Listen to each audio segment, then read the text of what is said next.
eram 3 reis à frente de 3 exércitos, reunidos com um único objetivo: atacar o rei de Moabe.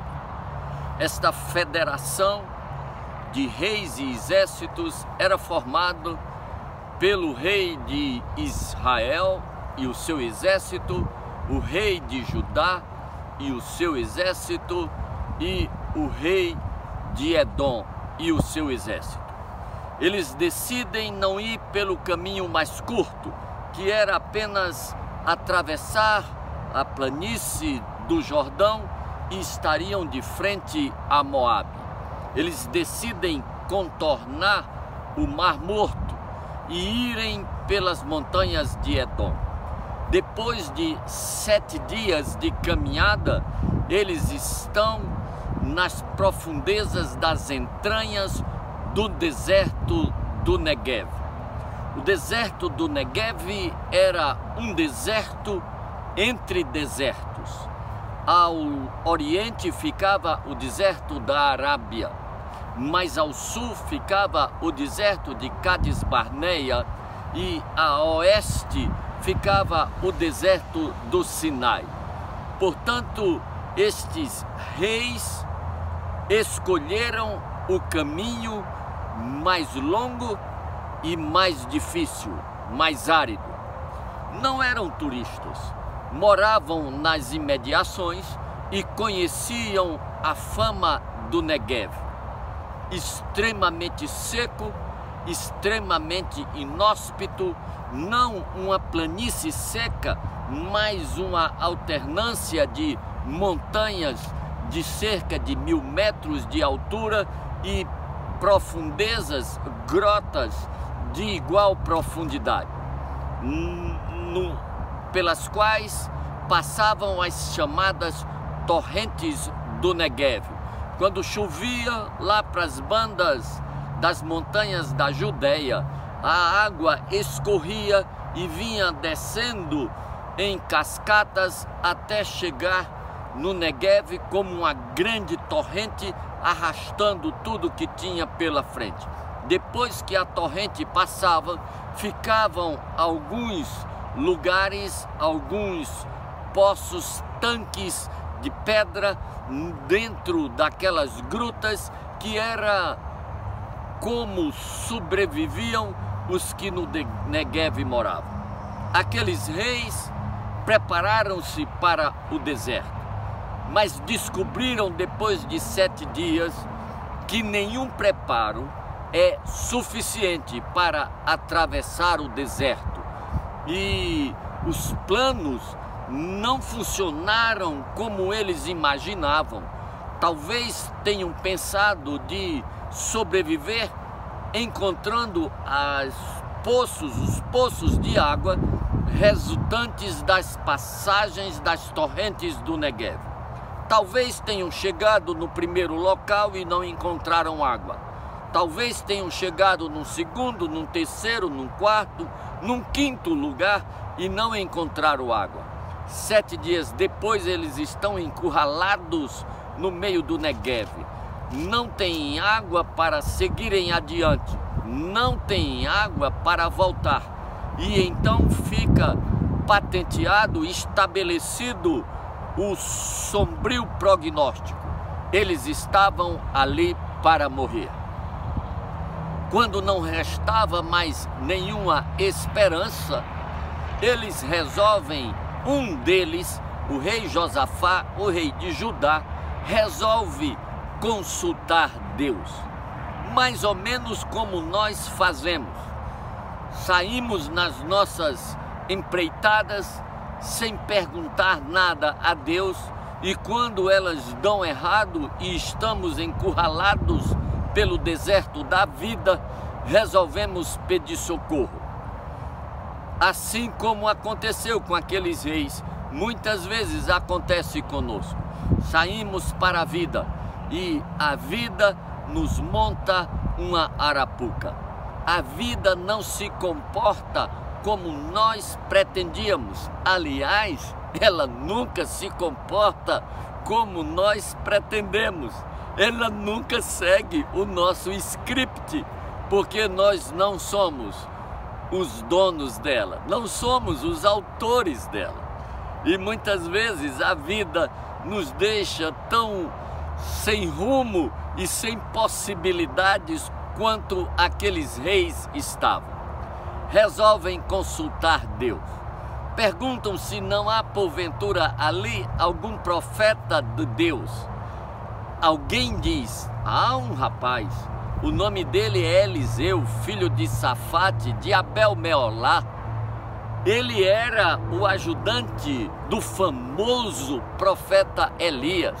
Quem sabe ele não possa nos ajudar.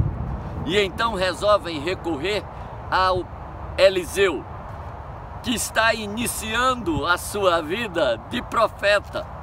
E Eliseu consulta Deus. E Deus então, sem explicações, dá uma ordem: cavem cisternas no deserto. Muitas cisternas, não poucas. E amanhã, a estas horas, as cisternas estarão cheias.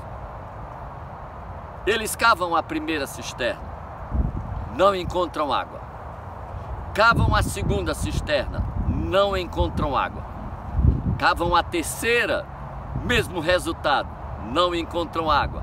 A quarta, a quinta, a sexta, sei lá quantas eles cavaram.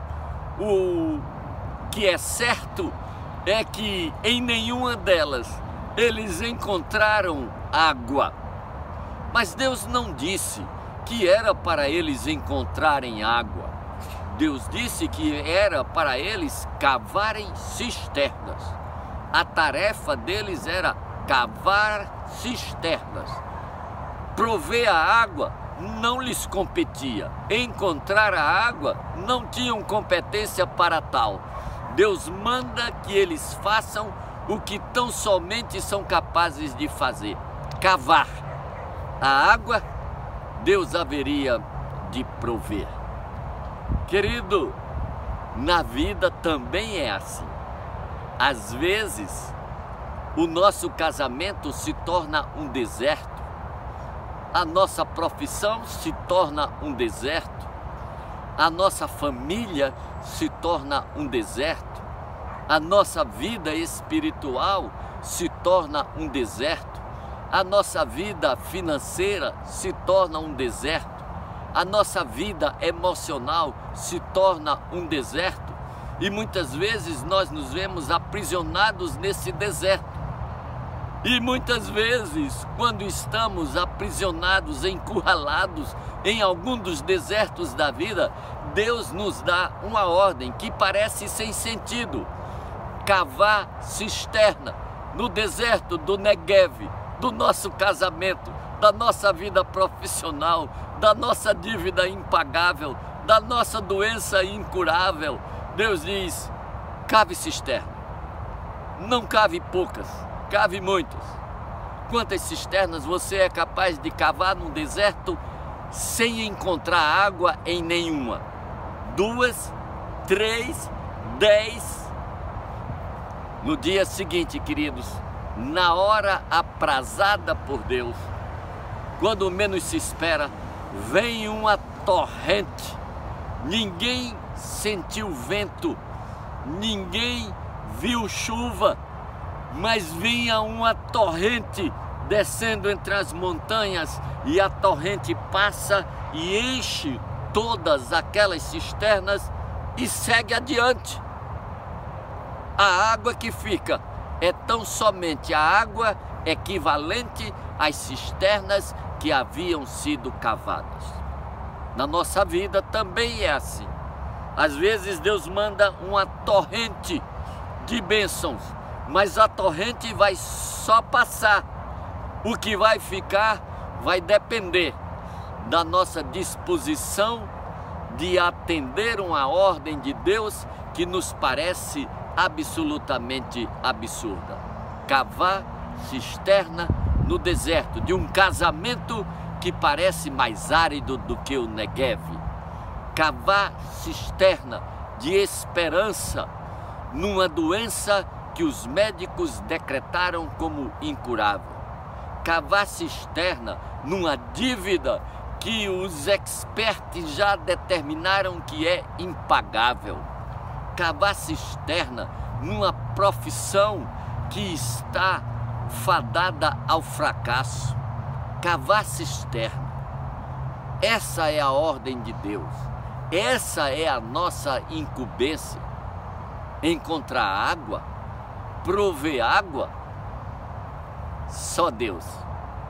O Deus de todos os mares, de todas as nuvens, de todas as chuvas, de todos os rios, de todas as fontes, o Deus, Senhor da criação. Quem sabe você está precisando perder a pose, tomar a enxada, a picareta, a pá, sei lá o quê, e cavar cisternas de esperança no meio do desespero, de fé no meio das impossibilidades, de confiança no Deus que vela pela sua palavra para a cumprir. Cave. A água é Deus quem manda. Deus te abençoe.